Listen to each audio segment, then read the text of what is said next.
I also want to take a moment. I'd be remiss if I didn't encourage all of you to vote today. So I hope we're not taking you away from your lunchtime opportunity to vote for GCBX endorsed endorsed candidates. So please make sure and do that by 7 p.m. tonight.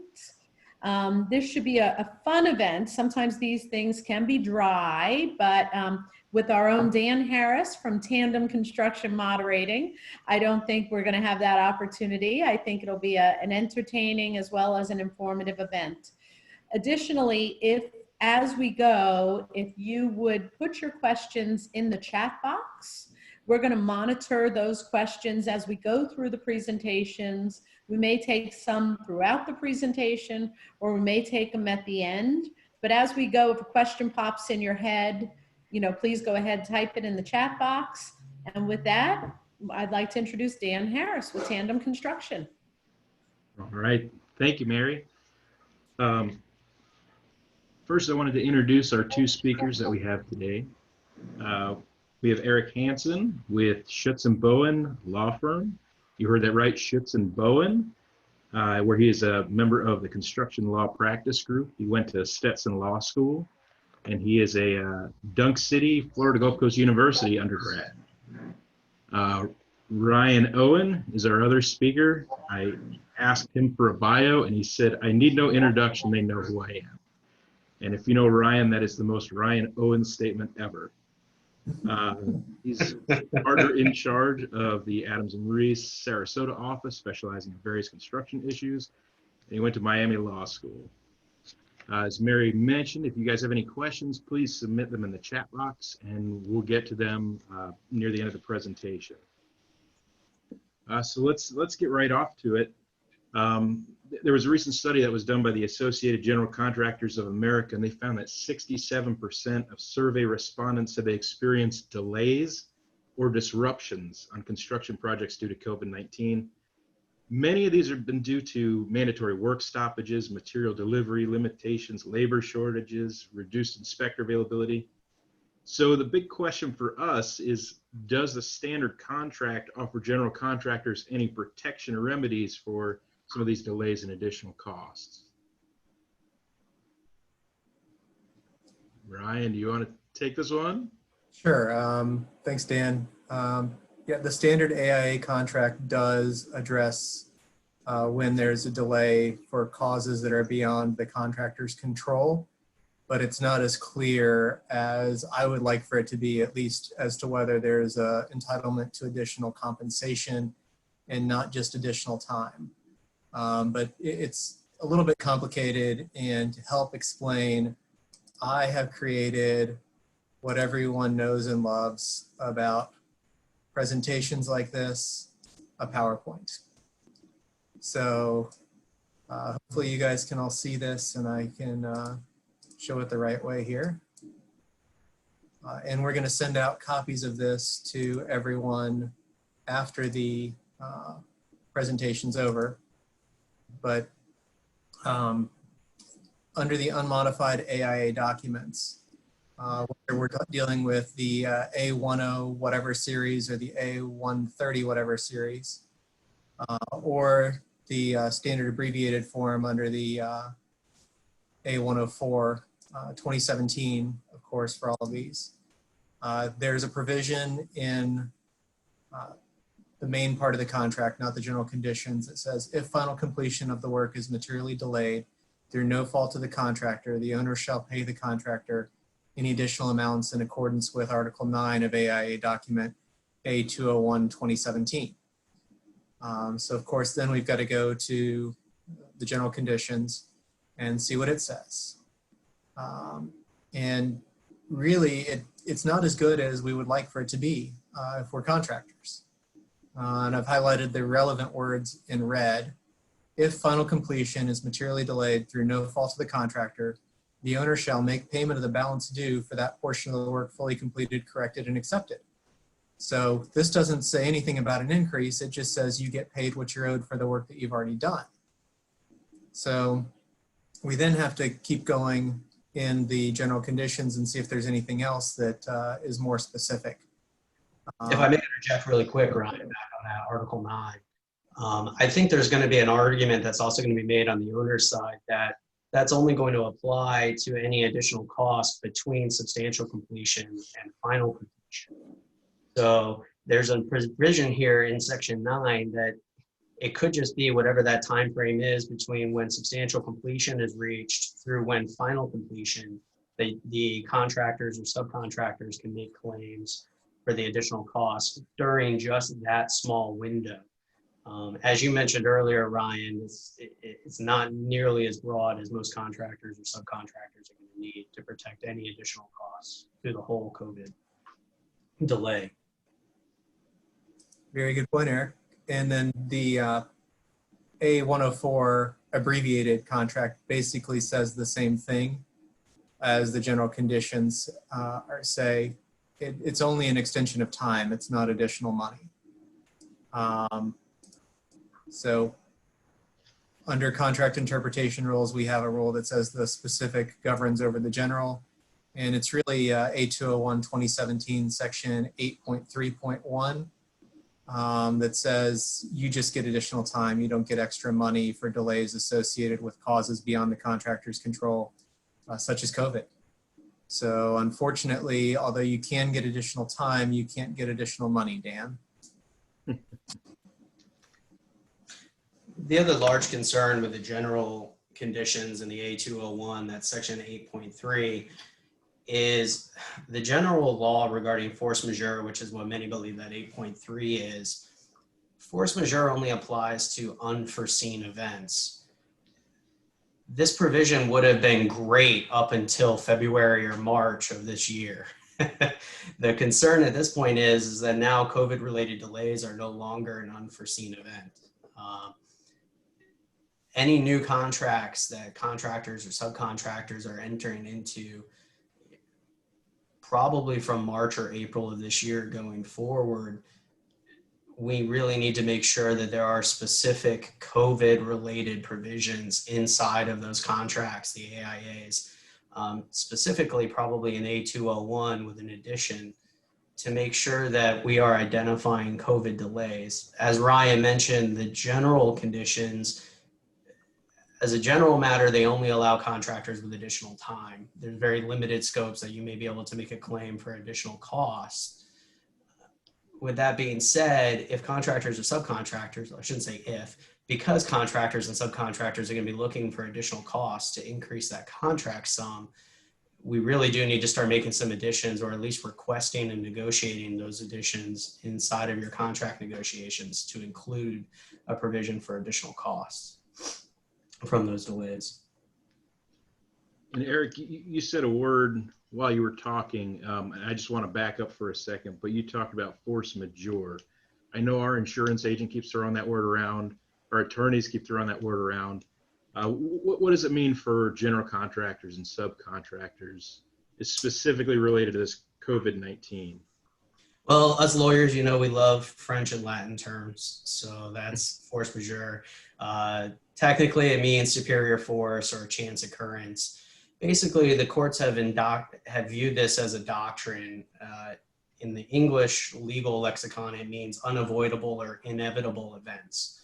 So the doctrine basically excuses non-performance of a contract if there are intervening events that interfere with a party's ability to fulfill the contractual obligations. The major element of force majeure is that they were unforeseen, as I mentioned earlier. So force majeure contracts, though, are what courts like to say they're strictly construed, as Ryan mentioned earlier. So a force majeure clause is only as broad as one is written inside of their contracts. Many of the force majeure clauses, I'm sure Ryan has seen it as well to date, many of the force majeure clauses we have seen do not include or identify pandemics or epidemics as an unforeseen event in the force majeure clauses. So at a minimum, we need to start going through your force majeure clauses to start making sure that pandemics and epidemics are identified as a force majeure event.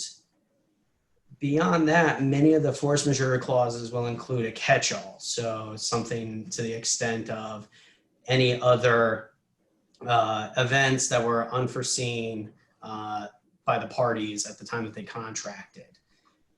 That catch-all would have been great again back in March or April when the COVID delays and governmental shutdowns, work stoppages started happening. But any contracts that have been entered into since then, I think most of our contractors and subcontractors can now foresee potential additional work stoppages. So we can't rely upon that catch-all provision any longer for new contracts that are being entered into. We want to make sure that we specifically identify pandemics and epidemics as a force majeure event. Ryan, do you have anything to add? Yeah, I actually have in my PowerPoint that we're going to be sending out to everybody some proposed language that we recommend should be added. And I think it's on one of these slides. So yeah, right here.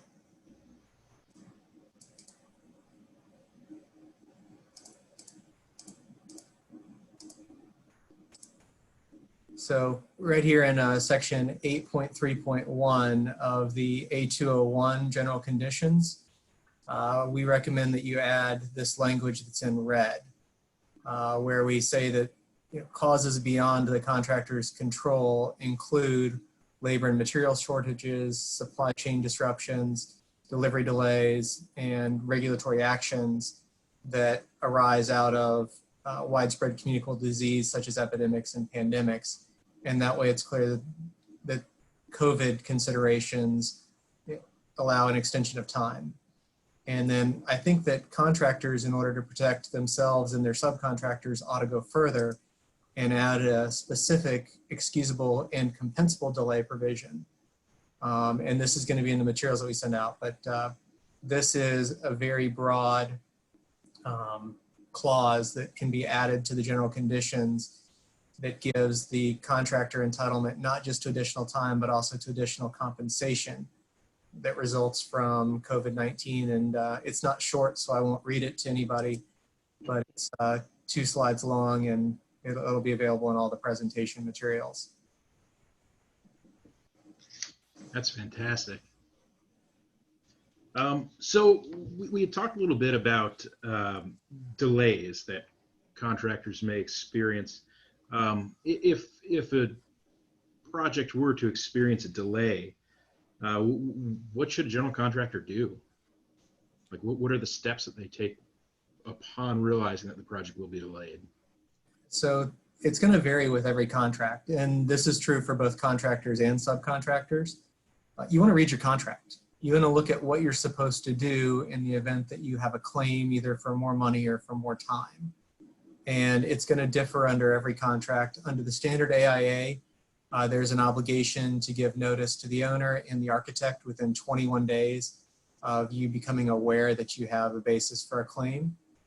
And there's a certain way that that notice has to be given. Under section 1.6 of the A201 general conditions, notice has to be given of a claim via registered mail or certified mail or registered courier.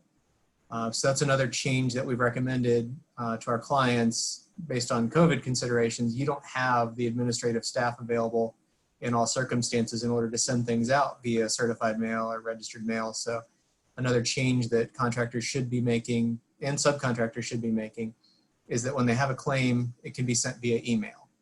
And that's good not just for the administrative side, but also it's a lot less threatening when an owner gets a notice via email versus when they get a notice via certified or registered mail.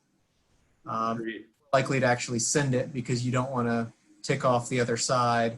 And it's easier just in a normal course of business to send out an email than it is to actually go to the post office and send something via certified mail. The only thing I would add to Ryan's note is go through your contract for the notice provision to make sure that you're including what needs to be included from a contractor's perspective in that claim when you make the claim. More likely than not, if you're using an AIA form, the claim is going to be presented to the architect for an initial decision. Include with that claim as much backup and support as you can from the contractor's side for the additional time or for the additional money in that claim. if you don't have all of the documentation because it's an ongoing delay or you have some uncertain costs that might be going through, still do not hesitate to go ahead and send at least the initial notice and the initial claim with some sort of a notation that costs are continuing to be discovered or costs are ongoing, something to that effect. Because as Ryan mentioned, there's going to be strict deadlines in your AIA forms, or even if you're using a custom form, there's more likely than not some strict deadlines for when to make a claim. You want to make sure that that deadline does not pass, because if it has, there may be an argument that you waived on the contractor's side any claim for additional time or additional money if that notice isn't timely sent. So, You know, throughout this pandemic, we've seen that this has been anything but predictable. So if we were to issue an owner a notice, and weeks, months down the road, we realize we really undershot this thing, and it's the scope of the delay is bigger than anticipated. Is follow-up relevant with the owner? without a I doubt, can tell you. go ahead, Ryan. No, go ahead, Ryan.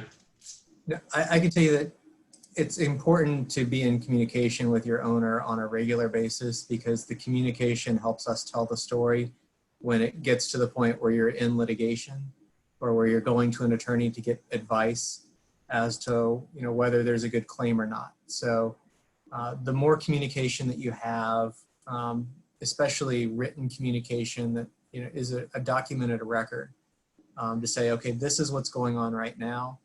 And it helps us to tell the story of how COVID delayed the project. That's what's going to, you know, make or break your case.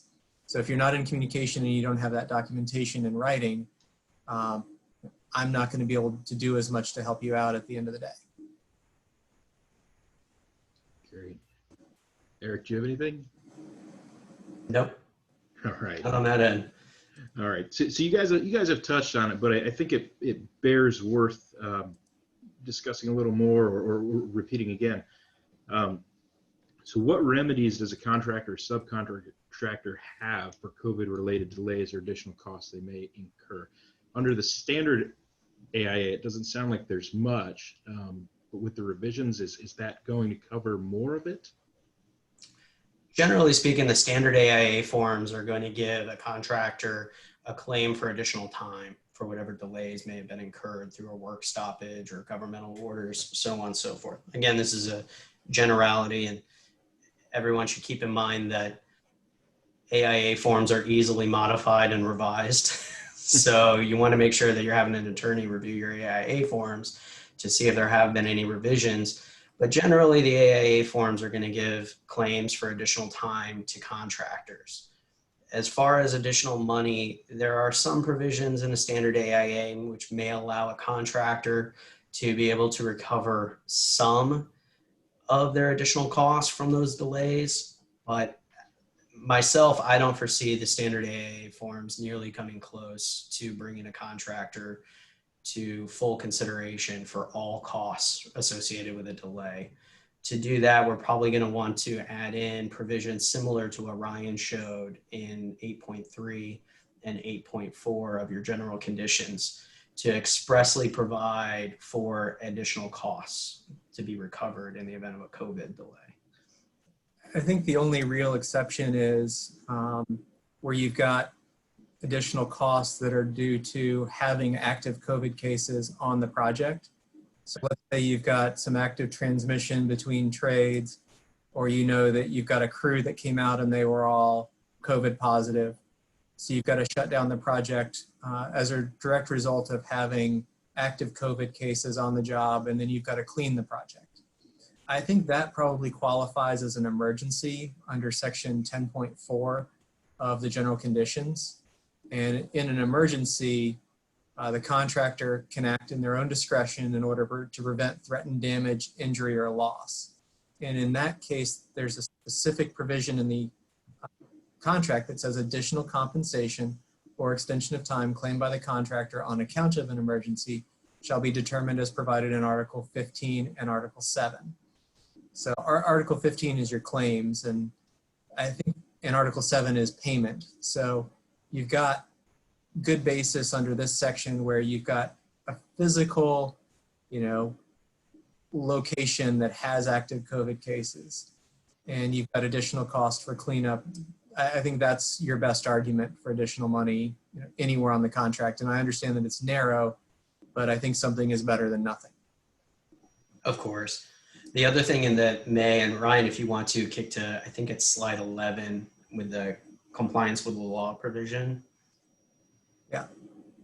Another item that contractors may want to look at is beefing up section 3.7.2 of their general conditions.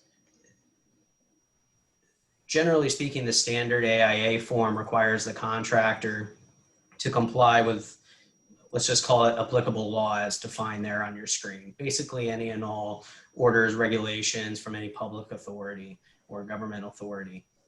A good idea in your AIA, your 201's section 372 is going to be to add that provision there that's in red, which is a result of how fluid of a situation COVID may be. Who knows what may happen later this year, if there's going to be a work stoppage or additional social distancing guidelines that are implemented. Who knows? But if there are any additional governmental regulations that come down that are going to pass on additional costs to contractors or subcontractors, the language here in red would allow that contractor to pass those additional costs on to the contractor, or to the owner, excuse me, basically as an addition to the contract sum. Again, we're going to talk about probably here how to substantiate what those additional costs are going to be, but this is just another beefed up provision inside of the general conditions that you can use.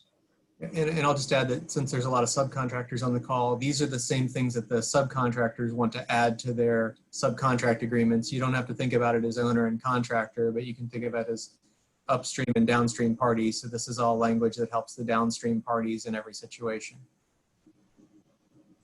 Ryan, I just saw a question from Chris Beck.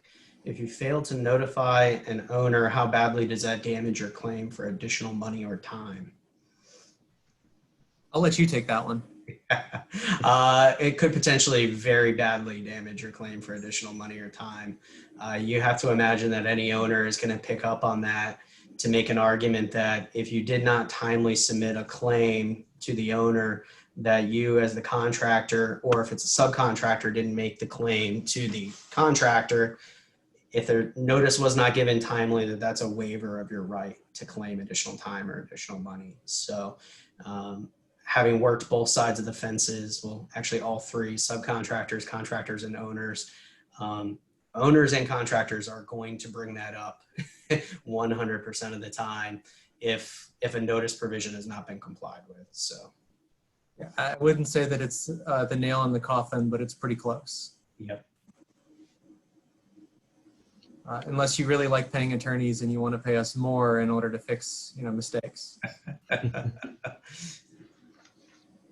Well, Eric, when you were talking, you did talk about that there are costs that could be recoverable. Can you talk a little bit about the types of costs that could be recoverable and how we would go about proving those costs? What evidence do we need to support those? So are you referring to under the standard AIA or under the revisions that Ryan and I are referring to? I'm interested in both. I don't know how much time we have to discuss it, but. Okay. Well, let's start with the things that we've already talked about. Ryan and I, just to summarize, under the standard AIA docs, you may be able to recover additional money for emergency situations, as Ryan discussed, under section 10.4, if you have a outbreak on the project and you need to clean it up. Also under article, I believe, 9, under the general conditions, if there's any additional money that's incurred as a result of a delay in that period of time between substantial completion and final completion, you may be able to recover those additional costs as well.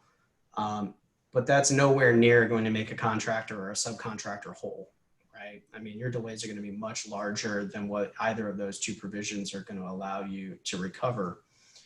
So if a contractor or a sub is able to negotiate the revisions that Ryan and I set out in article 8.3 and 8.4 to really beef it up so a contractor or a sub can recover whatever additional costs from the COVID delay, you're really going to start looking at, and maybe Ryan, if you want to, I'm looking for the slide. You may want to look at slide 16 of the presentation. These are some of the claims that the delay damages that a contractor is going to be looking for to try to recover. I'll wait for Ryan to get there. There we go. So under those pricing delay damages, a contractor is really going to be looking to try to recover unabsorbed home office overhead, which is going to be, generally speaking, the costs associated with all of your employees basically working from home rather than the office, which those costs may not have been included in your general conditions costs otherwise. The extended field office overhead, which are going to be your general conditions costs, idle labor and equipment, demobilization, remobilization as you have to pull off a project and then come back out to the project, labor and material cost escalation. I'm sure Ryan's going to talk about this as well, but it's never a bad idea to try to add an escalation clauses to your contracts, especially now, given the current COVID situation and any productivity loss as well. If you would like, we can go into each of these in depth. They do have some calculations and formulas. I became a lawyer though, so I would not have to do algebra any longer in my life. That's why most of my clients have qualified CPAs and controllers that can help them through those. But we could go through that stuff if you like. Ryan, do you have anything to add there? I'm the son of a CPA who always wanted to be a lawyer, so I'm getting into the weeds on this stuff. Let's do it. And I think it is important because it shows you not only, what you need to think about, but what parts of it you need to think about. So, of course, the first part of any claim is providing timely and appropriate notice, which we've already touched on. And then when we start talking about unabsorbed home office overhead, there's a formula called the Eichle formula, named after a famous case in federal court that involved a party named Eichle. So really what you're looking for here is your unabsorbed home office overhead. So you have to take the amount of your home office overhead that you allocated to this contract and compare that to the total contract billings for the entire company so that you can figure out what percentage of the company's overhead this project was intended to cover. And then you look at how long the actual project took versus how long it was supposed to have taken, and how many extra days of that amount you have to spread out, so that you can get the additional home office overhead that you weren't expecting to incur when you started out planning the contract. So for home office overhead, you don't just need to know, how much you planned for this project. You need to know how much you planned for all your projects for the year and how much your home office overhead actually has been. And then we move on to the extended field office overhead. This one's a lot easier because you just use your actual costs in most cases. There are some times where it's not possible to use actual costs because you have suspensions. Let's say that you get shut down multiple times or the owner decides to suspend for convenience. In that case, you can calculate a daily rate based upon the general conditions that you've experienced, let's say over a 2 or 3 month period, and then just create a daily rate based on that and multiply it times the number of days in order to get your extended general conditions. When we talk about the idle labor and equipment, you're usually talking about rental value, and based on various publications or what you're actually paying for it if you're not, demobilizing and remobilizing. But one important thing here is to show that, it was idle during the time period. You didn't take it off, you weren't using it on another project, but it's all documentation so that we can help you get this recovery if your contract allows for it. And then demobilization and remobilization, again, it's actual costs, but you want to make sure that you don't duplicate those and overlap them in your general conditions costs. And then escalation costs, we're talking, hopefully I guess the best example is a union. And, with the union, there's annual negotiations and wage escalations. So if you drag from, 1 year into the next on the union calendar, your wages might go up a couple bucks an hour. So you can make that as a wage escalation. Or if you're talking about materials, you can use your takeoffs and your estimates from when you're bidding and compare that to what you actually spent. And an important consideration is not to forget storage costs if you have any. So maybe you can pass along a portion of your warehouse rent. And then productivity loss, this is probably the most complicated because we're talking not just about measuring the cost of something, but it's how much longer it took people to accomplish a particular task, and then how much we paid them for that additional time. And you see this a lot with having to work out of sequence because maybe there's a delay in getting a particular material.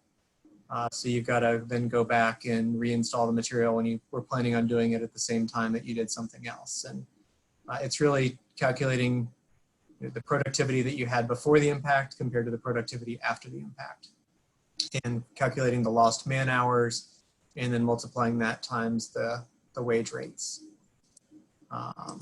So that's how you would calculate it if you were so lucky as to be able to claim entitlement to delay damages.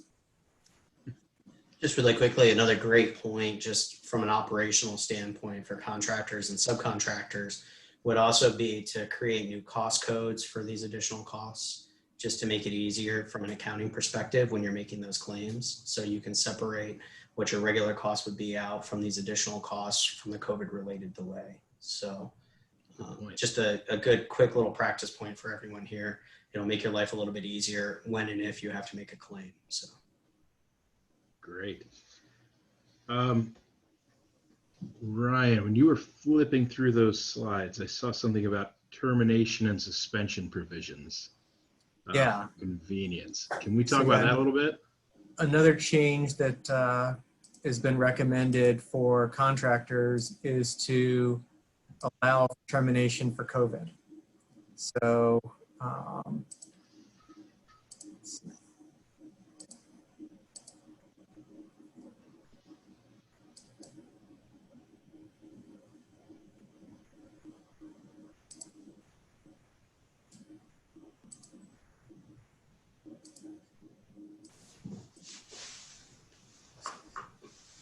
typically your contract doesn't allow for termination by the contractor unless certain thresholds are met. And we're recommending that a fifth one be added. So the language in gray, that's the normal 14.1.1 of the A201 2017. And it usually ends after dot 4. But dot 5 would say causes beyond the contractor's control arising out of or related to COVID-19 and or any governmental regulatory actions or other orders arising out of or relating to such.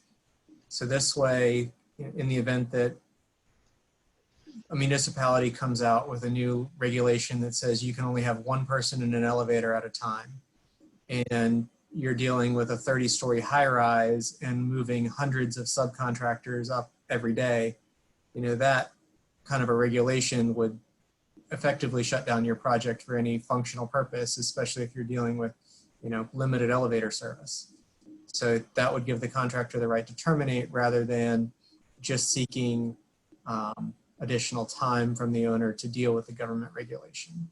And it's one of those ways that if the owner won't give you escalation clauses or changes in compensation as a result of COVID or pandemic delays, you can kind of backdoor it by threatening to terminate if they don't give you a change order for the additional costs.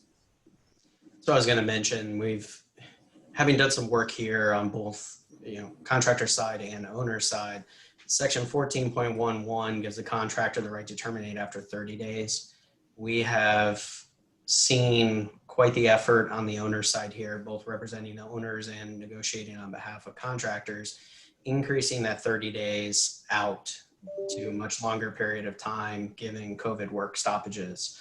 So a contractor potentially not being able to contractor potentially not being able to cancel after 30 days of a stoppage, but maybe 90 days, 120 days, or even one contract that was negotiated recently was 150 days. The reason for this is it really is a bit of a give and take in the negotiation process, as Ryan mentioned. Contractors, subcontractors, and owners really need to identify the provisions that are of utmost importance to them, because you're not going to get everything you want in these contracts. That goes for the owner side, contractor or subcontractor side. You really need to identify the provisions that you want, the provisions that you need, and how that may interplay with some of the other provisions in the contract. So maybe if the stoppage period for termination is increased out to 120 or 150 days, so the contractor doesn't have the right to terminate the contract, maybe that gives you some additional leverage to start asking for additional items like escalation clauses or some of the other provisions we've been talking about here. Just a word of advice to contractors, subs, and I don't think there's any owners on the call, but really choose the hill that you want to die on and pick it very pragmatically, because all of these provisions are going to be negotiated ad nauseum. Every construction lawyer that's out there right now knows what to hone in on in these AIAs, and you're going to be up for a big fight. If you want these projects, my suggestion is going to be pick 2, 3, or 4 items that you just are non-negotiable for you, and really get your attorney involved early in the negotiation process to make sure you're covering all those bases, because one provision is going to have some impact on all the other provisions in your general conditions. So, And I'll just echo that it's really important to get the contract provisions that you want out there early in the process. Owners, when they're seeking bids, ought to be promulgating the contracts that they want to use. And contractors, when they're submitting bids, if the owner hasn't given you a proposed contract, it's not a bad idea to throw your contract out there first so that it becomes the baseline that you're starting from, rather than an onerous contract. So my recommendation is the earlier that you can get all this on the table, the better, because it should affect pricing, because it affects risk. not only that, material terms coming up at the last minute are usually an unhappy surprise for everyone. If it's a material term and you want it, you need it, get it out there the first time. I can't count on my hand how many times Ryan and I have been in negotiations on behalf of clients on opposite sides where material terms came up late in the negotiations, and it just adds wrinkles for everybody. So, And also when that happens, it creates animosity, and that's never the way you want to start out a project. The best contract is still the one that you negotiate, you put in the drawer, and you never look at it again. Great. Those are all the questions I had. Is there anything you guys want to bring up, or should we see if there's any questions in the chat? Let's see if there's any questions in the chat, or anybody who wants to unmute themselves is welcome to do so, and you can ask your question out loud.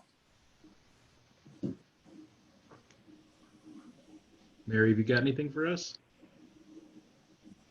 I don't have anything in the chats. I think I found myself wondering as you were going through this, I suspect that you would think we should keep these clauses in these contracts now as kind of a permanent thing.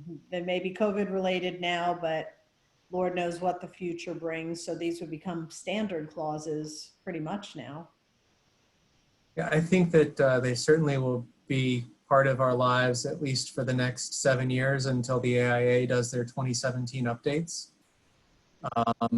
And we see how the AIA decides that it should, the default should be.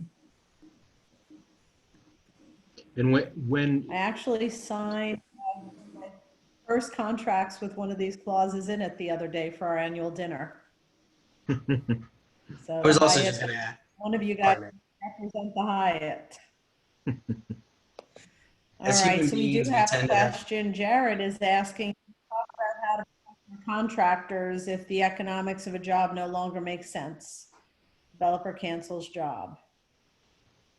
Really, that's talking about the termination for convenience provision. The most important thing that the general contractor needs to do is make sure that their subcontract agreement also has a termination for convenience provision, because it's possible for a GC to get stuck with subcontractor lost profit claims, even though they can't pass that along to the owner. So that's where a general contractor has to be really careful.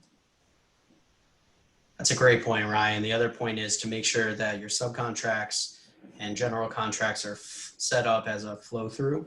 So if a subcontractor has a claim, from a general contractor's perspective, you want to make sure that you're going to present that claim from the sub to the owner, and you're going to accept no additional risk. The owner's making the decision. You act basically as a pass through on the way up and the way down. Very similar to the termination for convenience stuff. So you want to make sure that those types of provisions are inside of your subcontracts and contracts, just to make sure that no one, when the music stops, you're not the one left without a chair, put it that way. Right. I was thinking Okay. with, Jared, do you want to just jump in with yours? Oh, sorry, no. ma'am? Jared, just added come on to and his unmute saying, yourself as and a ask the sure- questions, man. Yeah. Thank you. I thought Mary had me permanently muted there for a little bit. So, Oh, we my wish. yeah, Never. if only my wife could do that. So there's a few folks from the surety side on the phone, both underwriters and bond agents. And I think sometimes we think of it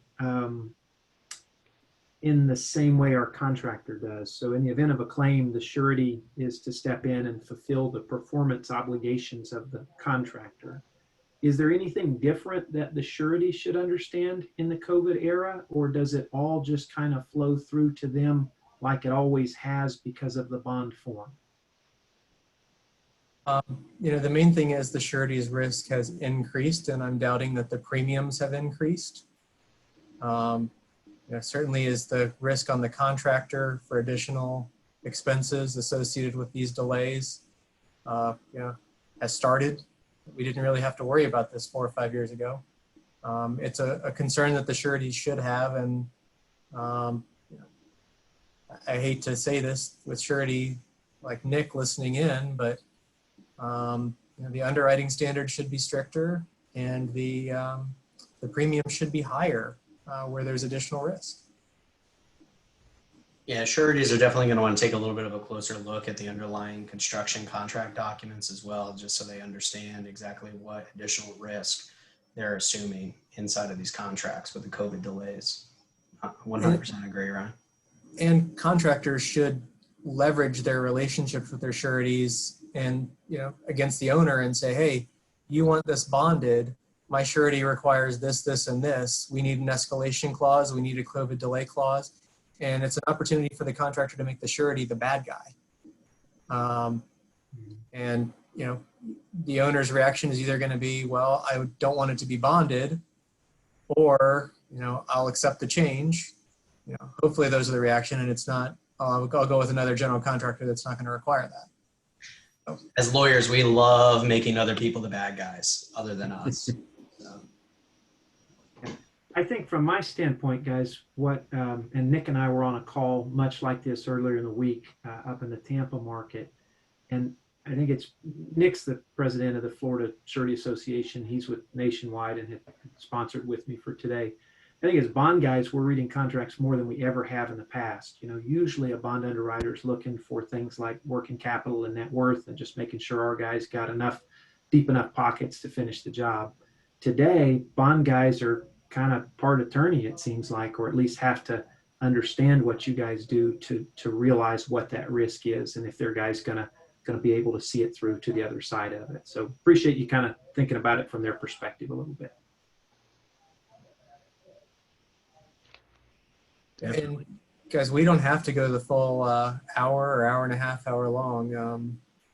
Well, make sure that we provide content here. So I was thinking about something. I just want to know how it would work with the new changes to the AIA document, where we have the potential to recoup some of those costs.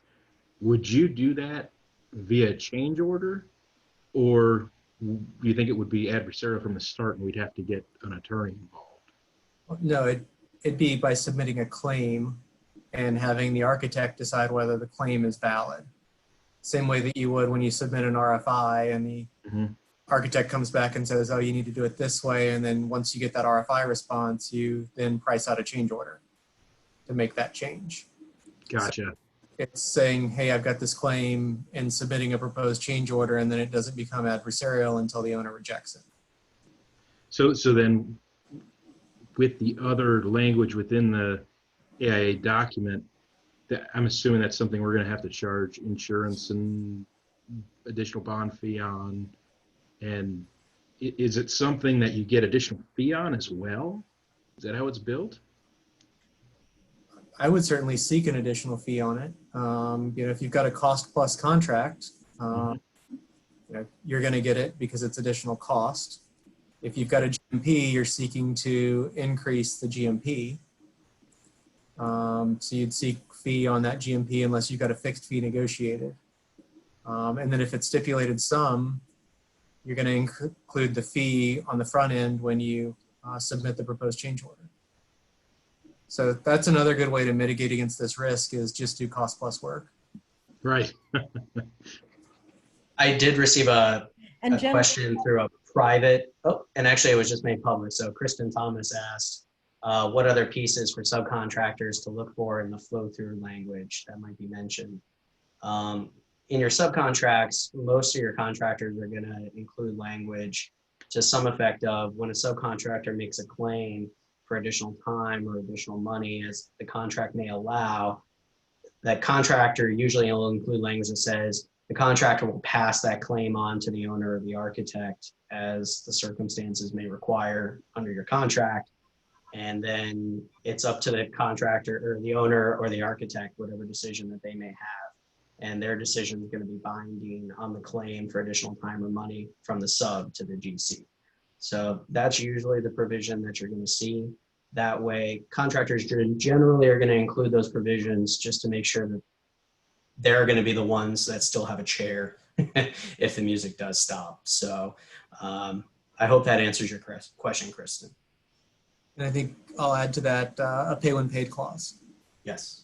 Because you're typically going to see not just a pay when paid clause nowadays, but you'll also see something that says, if you submit a change order and I approve it, I only have to pay you for that change order if the owner also gives me a change order and gives me additional money for that. So that pay when paid clause, not just in your progress payments in your final payment, but also in your change order payment, is another hidden flow through provision. And I hope everyone here has had an attorney review their pay when paid clauses, just to be sure that they are enforceable. There are some very specific language that needs to be included in your pay when paid clauses for them to be enforceable in the state of Florida. So, and elsewhere actually, varies by jurisdiction. But if you have not had your pay when paid clauses reviewed by your attorney, we highly suggest you get that to them quickly. Or if you're a general contractor who's not using written contracts, we recommend that you use a written contract. Well, Contractors, when they work with general contractors who don't, should be submitting proposals that have terms and conditions and having the general contractor sign that.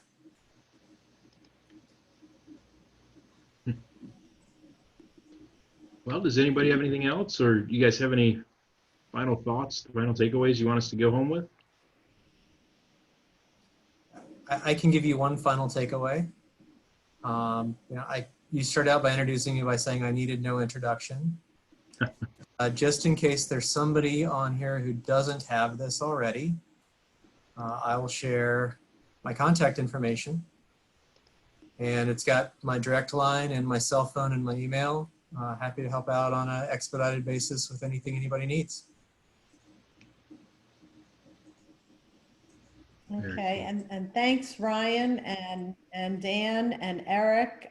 Thanks to the members of our education committee who worked to put this together, all members who, took their time out of their day to participate.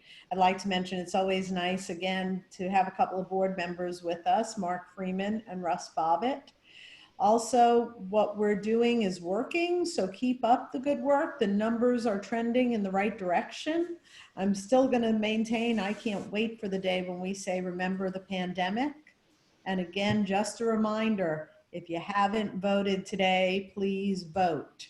From what I'm hearing and what we're seeing with early voting and mail-in voting, a couple of these races may be very, very tight with every vote counting. So if you haven't gotten out yet, polls are open till 7. Please do your civic duty, get out there and vote. If you need that list of GCBX endorsed candidates, we're happy to send you another copy, but stay safe, stay healthy. Thank you to Atlas Insurance for sponsoring today, as well as Nationwide Surety and all the work and effort that our education committee puts into these events. So thank you, everybody. You're welcome. Thank you, guys.